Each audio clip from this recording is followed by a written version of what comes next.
Good morning friends सकार गुरुत्वपूर्ण खबर आपण मानक स्वागत मुझे तो फ्रेंड्स प्रत्येक दिन भली बहुत गुड़ी पछा पछा खबर सहित जहाँकि पीएम किसान कालिया योजना ठू आरंभ कर राशन कार्ड ई श्रम कार्ड बड़ बड़ घोषणा यह खबर भितर रही तेणु आपण मैंने 2 मिनिट अधिक समय दे ए वीडियो को निश्चित शेष पर्यंत देखंतु कारण आज वीडियो देखापी आपन को कौन न्यूज पेपर किंबा खबर कागज देखा पड़ोनी से चलतु भाई मैंने बेसी डेरी नक भिडियो उपर नजर पकईबा तेरे नजर पकईबा पूर्व जदि आम चैनल प्रथम आसी भिडियो देखुं तेज आम चैनल को सब्सक्राइब कर पाखे घंटी चिन्ह को दबे ऑल नोटिफिकेशन को दबे दिंतु कारण आम जिते बेले भी भिडियो छाड़ू आपण पाखे पहुँचब सर्वप्रथम नंबर 1 पुणी देश में डरैला बर्ड फ्लू रोग गोटे कुकुड़ा फार्म रे ठाब होती अभियान इन्फ्लुएंजा बा बर्ड फ्लू यह भूताणु ठाब पर झारखंड प्रशासन पक्ष गोटे सतर्क सूचना जारी कर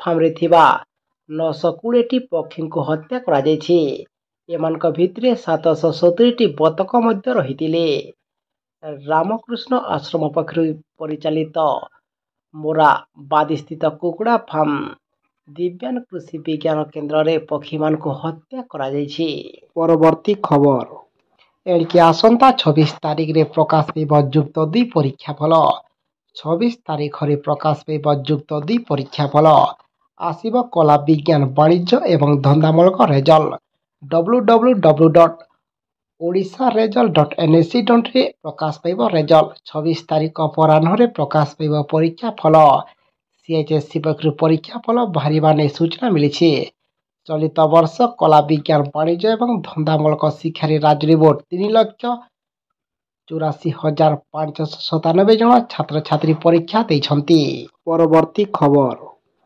बंगोपसागर रे घूर्णिबलय नेला लघुचाप रूप बंगोपसागर रे लघुचाप रूप नेला घूर्णिबलय यह प्रभाव रे आगामी 25 तारिख उपकूल ओडिशा एवं पश्चिमबंग रे प्रबल वर्षा ने पूर्वानुमान करिछि भारतीय पाणीपाग केन्द्र निर्देशक मृत्युंजय महापात्र तेबे गतकाली सकालु दक्षिण पश्चिम एवं दक्षिण केन्द्रीय बंगोपसागर रे गोटे लघुचाप क्षेत्र सृष्टि होइछि यह उत्तर पूर्व दिग गति करिब एवं 24 तारिख सकाल सुधा केन्द्रीय बंगोपसागर रे अवपातर रूप नेबार संभावना रहिछि एहार गति उत्तर पूर्व दिग को रहिबा सह आहुरी तीव्र होइछि एवं 25 तारिख संध्या बेलू उत्तर पूर्व एवं उत्तर पश्चिम बंगोपसागर रे पहुंचबार संभावना रही से मत्स्यजीवी मान को गतकालिठू 26 तारिख पर्यंत समुद्र भीतर को न जावाई परामर्श दिखाई जार प्रभाव में आगामी 3 दिन जाए कालबैशाखी प्रभाव रहिबो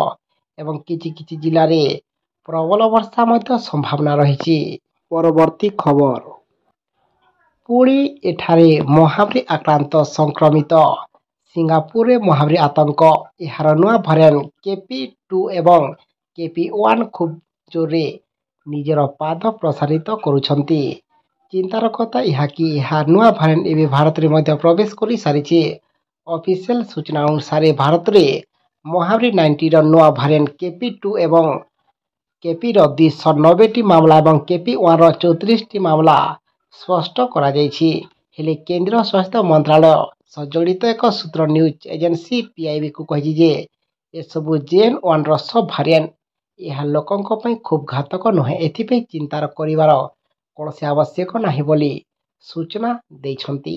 परवर्ती खबर पुणी आसंता एही तारिख रे ओडिशा आसुचंती केंद्र गृहमंत्री अमित शाह बीजेपी फोकस एबे रही ओडिशा सेथिपे केंद्र बीजेपी नेतृवृंद एबे ओडिशा मा होइचंती एही परिप्रेक्षी आसंता 25 तारिख रे पुणी ओडिशा आसिबे केंद्र गृहमंत्री अमित शाह से बारिपदा चांदीवाली कोरे एवं निमापड़ा रे आयोजित हेबाकु थिबा विशाल जनसभा उद्बोधन देवा सह बीजेपी प्रार्थी निर्वाचन प्रचार करिवे।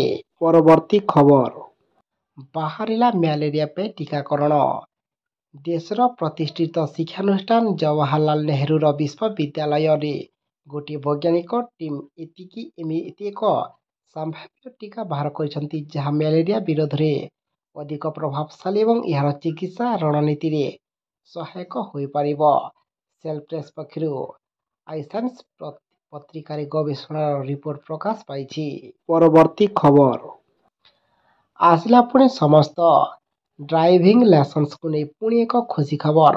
ସଡ଼କ ପରିବହନ ଏବଂ ରାଜପଥ ମନ୍ତ୍ରାଳୟ ଭାରତରେ ଡ୍ରାଇଭିଂ ଲାଇସେନ୍ସ ପାଇଁ ନୂତନ ନିୟମ ଘୋଷଣା କରିଛି। ବର୍ତ୍ତମାନ ଜୁନ୍ 1, 2024ରୁ ଲୋକମାନେ ସରକାରୀ ଆଞ୍ଚଳିକ ପରିବହନ କାର୍ଯ୍ୟାଳୟ ପରିବର୍ତ୍ତେ ଘରୋଇ ଡ୍ରାଇଭିଂ ସ୍କୁଲରେ ସେମାନଙ୍କର ଡ୍ରାଇଭିଂ ପରୀକ୍ଷା ଦେଇପାରିବେ। ଏହି ବେସରକାରୀ ପ୍ରଶିକ୍ଷଣ କେନ୍ଦ୍ରଗୁଡ଼ିକ ଡ୍ରାଇଭିଂ ଲାଇସେନ୍ସ ପାଇଁ ଆବଶ୍ୟକ ପରୀକ୍ଷା ଦେବାକୁ ଏବଂ ପ୍ରମାଣପତ୍ର ପ୍ରଦାନ କରିବାକୁ ଅନୁମତି ଦିଆଯିବ। ପରବର୍ତ୍ତୀ ଖବର ଖୁବ୍ ଶୀଘ୍ର ଖୋଲିପାରେ ହୀରାକୁଦ ଗେଟ୍। ହୀରାକୁଦ ବନ୍ଧ ବନ୍ୟା ଜଳ ନିଷ୍କାସନ ସମ୍ବନ୍ଧେ ସର୍ବସାଧାରଣଙ୍କ ପାଇଁ ସୂଚନା ଦିଆଯାଇଛି।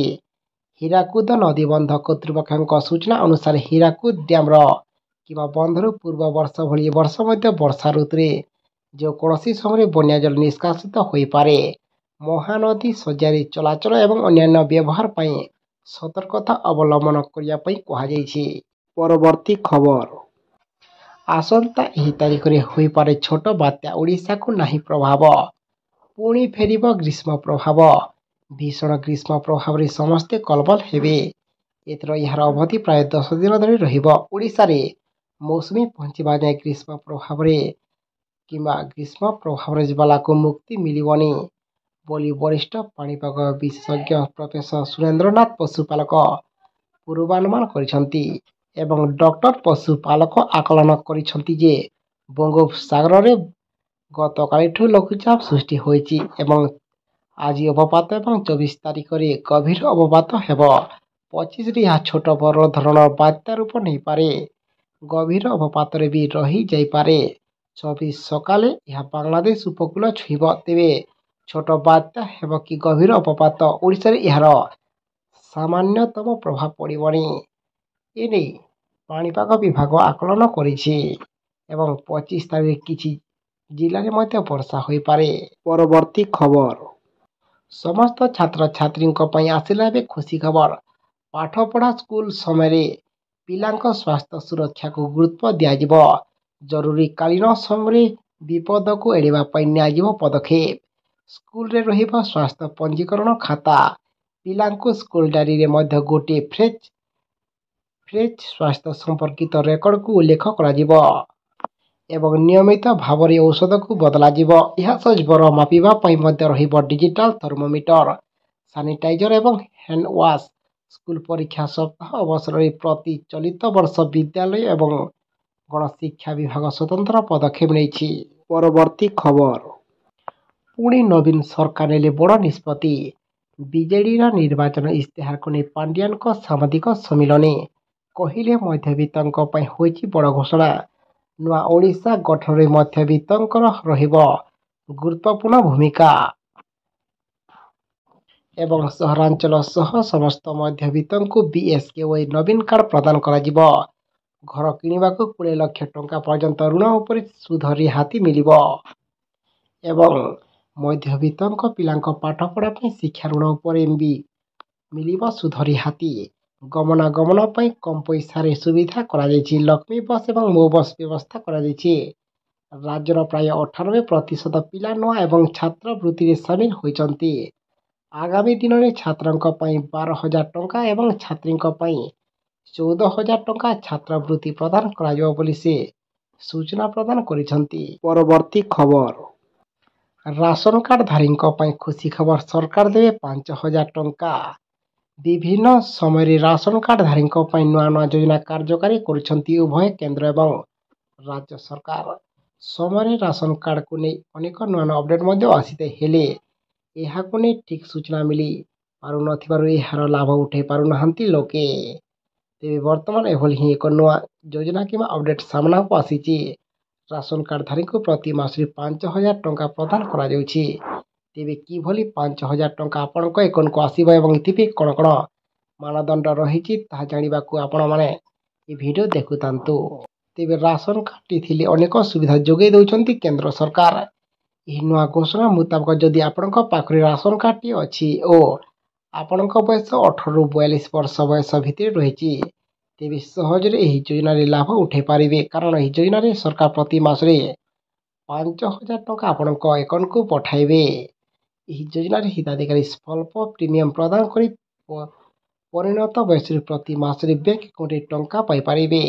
ଏହି ଯୋଜନାରେ ପ୍ରିମିୟମ ରାଶି ପ୍ରଦାନ କରି ହିତାଧିକାରୀ 1,000 ଟଙ୍କାରୁ 5,000 ଟଙ୍କା ପର୍ଯ୍ୟନ୍ତ ପାଇପାରିବେ। ଖାଲି ସେତିକି ନୁହେଁ, ଏହି ଯୋଜନାରେ ସାମିଲ ହେବା କ୍ଷଣି ଏହି ଏକ ପ୍ରାରମ୍ଭିକ ରାଶି ମଧ୍ୟ ହିତାଧିକାରୀଙ୍କୁ ପ୍ରଦାନ କରାଯାଉଛି। ଏହି ଯୋଜନାରେ ସାମିଲ ହୋଇ ହିତାଧିକାରୀ ନିଜ ଭବିଷ୍ୟତ ସୁରକ୍ଷିତ ରଖିପାରିବେ। ପରବର୍ତ୍ତୀ ଖବର ଆସିଲା ପୁଣି ପିଏମ୍ କିଷାନ ଯୋଜନାକୁ ନେଇ ବହୁତ ବଡ଼ ଖୁସି ଖବର। ଏବେ ବି ଆସିଲା ପୁଣି ପିଏମ୍ କିଷାନ ଯୋଜନାର ସମସ୍ତ ଲାଭାର୍ଥୀଙ୍କ ପାଇଁ ପୁଣି ଖୁସି ଖବର।